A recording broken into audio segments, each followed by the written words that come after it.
जय जगन्नाथ। नमस्कार दर्शक बंधु, कवितायन को अनेक अनेक स्वागत। गत सप्ताह घटी जाइथिबा दुईटी घटना को नहीं मोर आजिर कविता शून्य परी सुनीता।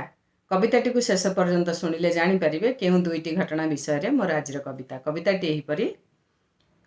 किंबदंती नारी स्वर्ग अपसरी शून्य परी सुनीता, सुज्ञानी विज्ञानी विश्व गौरव से जगत जीता। महाकाशे दुईथर रहणी नारी इतिहास रे 62 घंटा चलवा रेकर्ड तांक महाकाशरे। त्यागनिष्ठा जिज्ञासा आउ तांक साहसिकता देखि आशीर्वाद करिले प्रभु विश्व नियंता। 8 दिन पाई जाइकी 9 मास रहिले शताधिक गवेषणार मनोनिवेश कले। फेरिबा दिन को तांकर सर्वे चाहि रहिले कल्पना चावला आशंका मने पकाउथिले। भारतीय वंशु जनमी से आध्यात्मवादी थिले, प्रगाढ़ विश्वासे प्रभु को हृदय साइती थिले।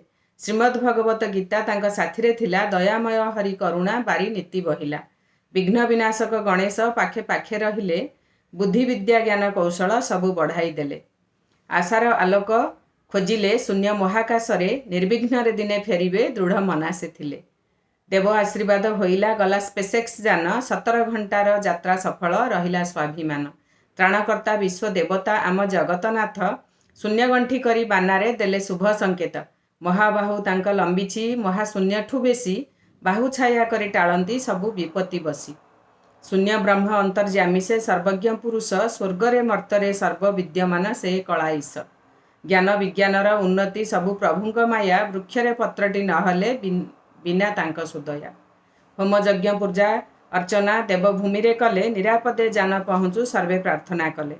गुजराटे अर्घ्य जलिला ढाली 1000 लिटर घी, भारत सुपुत्री सुनीता फेरंतु होई निर्भय।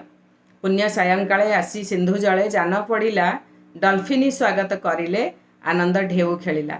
कविताटी को शेष पर्यंत शुणी बहुत बहुत धन्यवाद।